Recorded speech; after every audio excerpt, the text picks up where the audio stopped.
Hey Phil, thanks so much for joining the show today. As we get started here, can you give the audience a little bit of insights about your background in design? Sure. Thanks for having me. I am a design director. I have about 20 years of experience as both an interaction designer and design leader. My undergraduate degree was in graphic design, but I didn't go directly into print. I was designing websites, building and designing websites in the early 2000s, and then got my master's in interaction design and design research. Nice. I've I used to live in Washington D.C., so I did a lot of work around nonprofits. I worked for, if you ever heard of the MCATs, the Medical College Yeah, Aptitude like the Test. test you have to take. Yeah. Yeah, I worked for the larger umbrella organization called the American Association of Medical Colleges. I was a web designer there. Again, did a lot of like nonprofit work there and government work, and then I got really sick of it because it was boring to me at the time. Yeah. No offense to anyone who does work in that sector. And then I moved to San Francisco, and I've worked for most recently. I've worked for small startups. You might have seen the vending machines at the airports that sell electronics, like Yeah, the like Best Buy vending the Best machine. Buy one. Yeah, yeah, yep. Yeah, I worked for that company. They were a startup. I did about 5 years there. They all have the user interface, and Yeah. I was the designer of the user interface. But most recently, I worked at GE Digital, Hmm. and I was a design director for the GE Aviation Digital Unit. So GE Aviation, which is primarily known for building jet engines, we're moving into building digital products, digital tools to parse and um, make sense of all the data that was coming off of the airframes and the engines, and then that's consumed by people in the operations to figure out how they fly faster and better. So I worked there for a little bit, and then I most recently worked at McKinsey and Company as a design director there, doing a lot of different things. Worked across a lot of different sectors: retail, oil and gas, aviation, airlines as well. Doing digital transformation projects, transforming organizations and their culture, and of course, building digital tools because that's sort of my forte.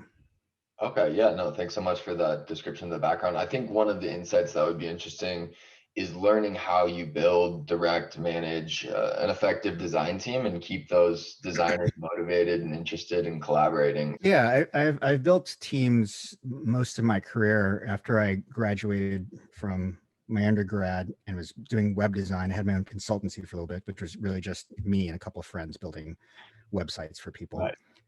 Um, I've built a nonprofit called the Design Futures Initiative. That's what a lot of people know me for right now. And we are focused on futures thinking, futures and foresight thinking, teaching organizations how to think about the future and how to prepare for the challenges and risks and opportunities in the near future and the long term. So 5 years, 10 years from now, what's the world going to look like, and how do we build products that live in that world? Yeah. And we've built the nonprofit was built like 5 or 6 years ago, and now we're a massive community. We're in over 60 cities. We have chapters, meetup chapters across the world, and we have our own board of directors and our own design teams, each dedicated to different programs. So it's a lot of work I did there, and there's probably a lot to say about having a volunteer design team versus one where that's given to you when you become a design manager. No one really gave me any good, clear advice of how do you become a manager. Yep. Because you kind of feel like, oh, I'll be a great manager because I know the type of managers that I like, and I'm going to act like that person. And I know what I don't like, what pissed me off about bad managers, and I'm just not going to do that. And you think, okay, it's going to be easy. Yeah. But when you become a director, it's a bit of a different story. Like there's a lot of project management that's involved, and then the team aspect of it is also a different thing.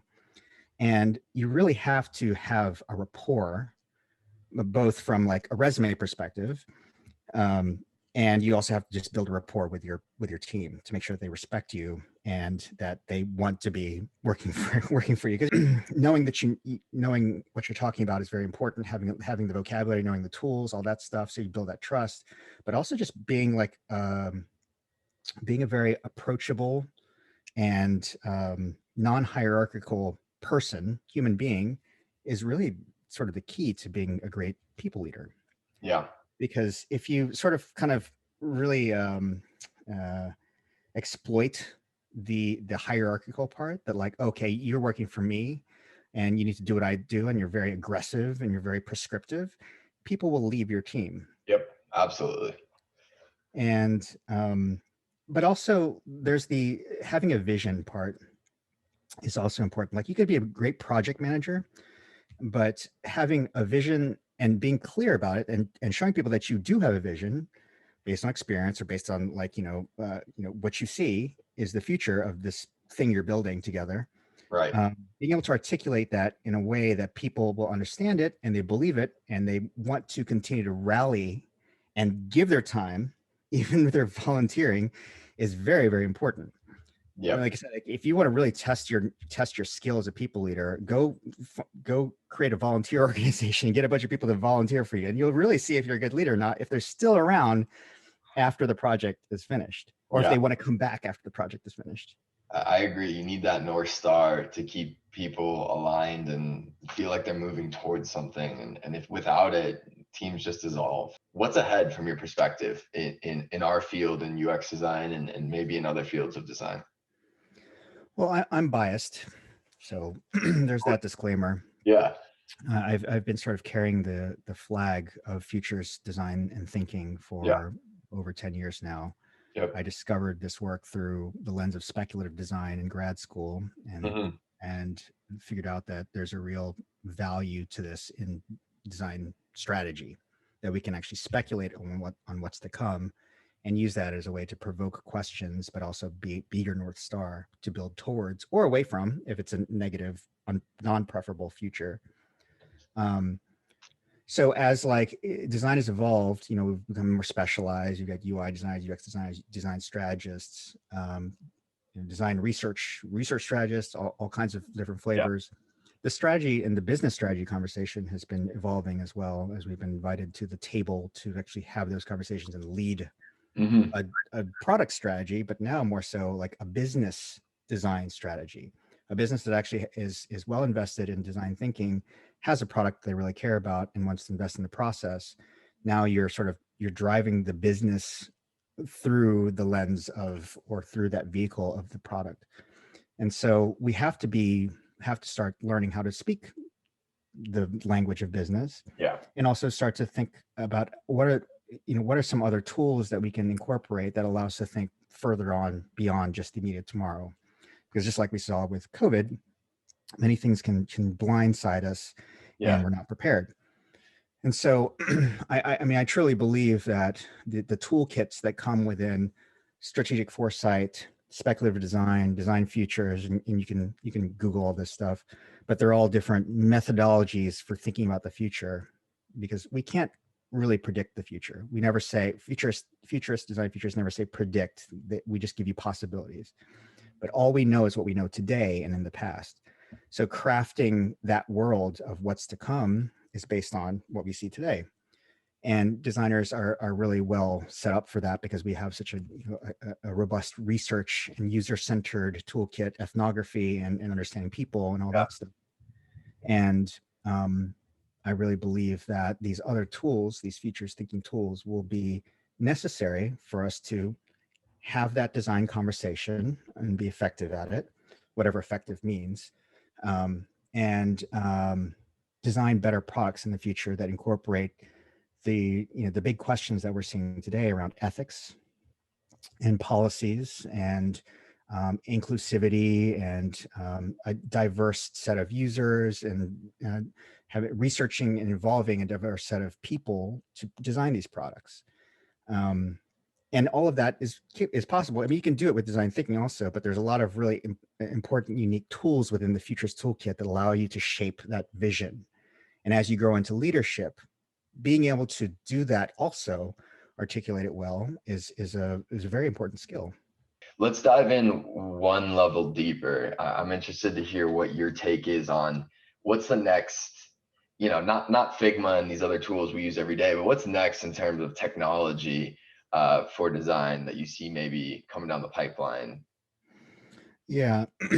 Yeah. So I mean, I think the tools will evolve. There'll be all kinds of tools. And I Yeah. don't think that's what's interesting about the future. I think what's interesting about emerging technology are the technologies that will enable or be platforms for design.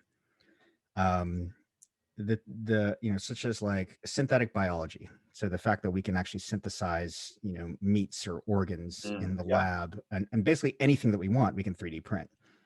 Um, there is some design to that now, but a lot of it's kind of like technology just kind of figuring itself out and like, oh, we Yeah. can do this now. Okay, now we can solve this problem. But I think that there's a lot of ethical conversations that need to happen around that. And as we start to see see that technology refine and evolve, and we can do more things, we'll need designers to come in, and researchers and policymakers and all kinds of people to understand what does this mean for society, and how does it benefit or harm society. And I think there's a lot of opportunity there.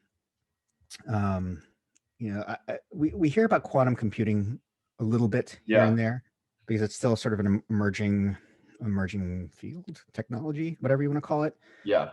But a lot of people are thinking about quantum in terms of it's the next sort of evolution of computing. That's sort of like when the first computer came out, you know. But the difference here will be quantum will enable us to do things. It's not just going to be faster computers or faster mobile devices or wearables and that kind of thing. That's not the primary use case of quantum. Quantum mechanics, which I'm not going to go into that. You guys can Google that. But it's a different type of computer processing, whereas classical computing reads on ones and zeros, right? Yeah. And so you're like reading a string of ones and zeros. Well, with quantum, it's you're not reading a string of data. You have basically one bit, a qubit, which is 1 or 0. It can be both at the same time. So I don't know if that puts into perspective how fast it can compute things, but we would be using that to solve the hardest problems that we can, such as in physics, such as in space sciences and biology, and understanding the gut and the more about the body. Like we haven't even tapped into all of the different processes of the human body. We're just starting to understand the connection between the nervous system and the brain and the gut and the digestive system. And if we unlock that the same way that we've unlocked the human genome with gene therapy, what we're doing with Yeah. gene therapy, there's a whole nother world of stuff there. There's a whole nother world of products and therapies for people that are possible. And we will need designers there as well. Yeah, I mean, climate change is another one of like, Right. now that climate change has been around, we used to call it global warming, and now it feels a little bit more in the forefront, and there's a lot more investment in it. So hopefully that's another area. I wouldn't call it emerging tech. I think it's another more politicized issue Hmm. to be dealt with. And I hope that there's more design that happens in that arena as well, that more people and more institutions and more startups are going to be Yeah. built to deal with that problem specifically. Phil, thanks so much for being on the show today. We really appreciate it. Thank you.